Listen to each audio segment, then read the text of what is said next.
right, we're on chapter 15, the resurgence of empire in East Asia, and we're on the last heading, which is Chinese influence in East Asia.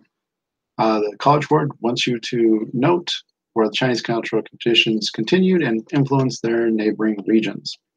So the first one we'll talk about was at the very beginning of heading 1, which was China and Korea.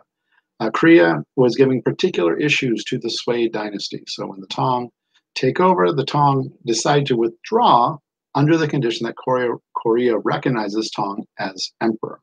So while technically they're a vassal, basically have to do whatever China says, in general, China lets them be highly independent. However, Chinese influence has a heavy influence on the culture practiced there in the Shilla dynasty or in Korea. Second one we'll talk about is China and Vietnam, which also we mentioned in the second heading. They're going to adopt a lot of Chinese culture and technology, which makes sense because the Vietnamese are going to provide the initial fast ripening rice. One of the big differences, though, is Vietnamese women will play a much more prominent role in their societies than the men will. Not equal to men, but more prominent. Another thing that's going to happen is that this starts a very long, or is part of a very long history of Vietnam being controlled by other powers, and so there's going to be resentment against the Chinese dominating them. So when the Tang dynasty falls in the 10th century, Vietnam uses that experience to be independent yet again. The one country I haven't mentioned yet is Japan, and there's heavy influence from Chinese cultural traditions in Japan, which is interesting because Chinese armies never invade Japan. What's going to happen, though, is they're going to learn about how the Chinese do things, and there will be heavy influences on their society. As you would imagine, they are going to really imitate the Tang dynasty, which I mentioned before and how successful they were. This is going to lead to the establishment of Nara as their capital, and then that's why we call it the Nara Japan, means that time period. Confucianism and Buddhism will make its way into Japan, although there is going to be a retention of Shinto, which is an ethnic religion based on nature in Japan, which will stay popular and is popular there to this day. After Nara Japan, we have Heian Japan because we moved the court to Heian, which we know is Kyoto today. And what we're going to do is we're going to create this new pattern in Japanese history where there's going to be an emperor, but there is going to be another group that really controls things. And in this case, we've got the Fujiwara clan will have the real power, and the emperor will be the figurehead. This explains why the emperor gets to be in charge, for over 1,000 years is through this.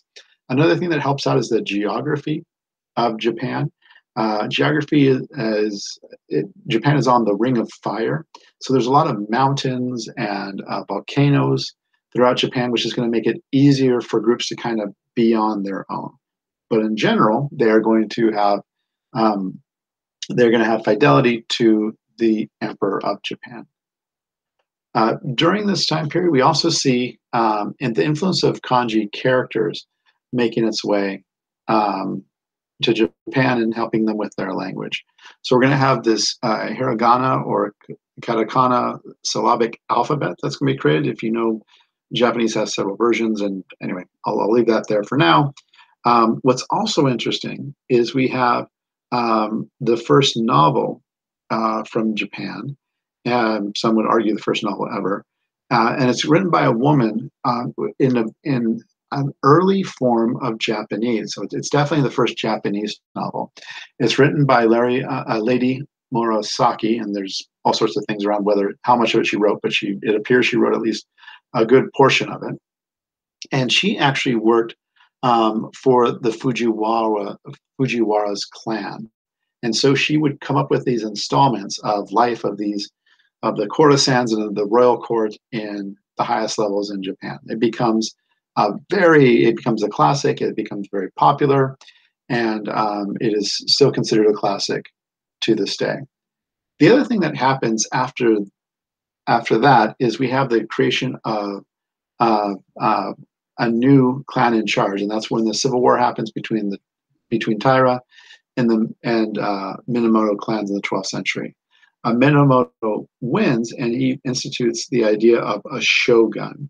So what's interesting is he will rule from Kamakura, but he's going to allow the imperial throne to continue in Kyoto. So Kyoto is officially in charge, quote unquote, but the real power is emanating from Kamakura.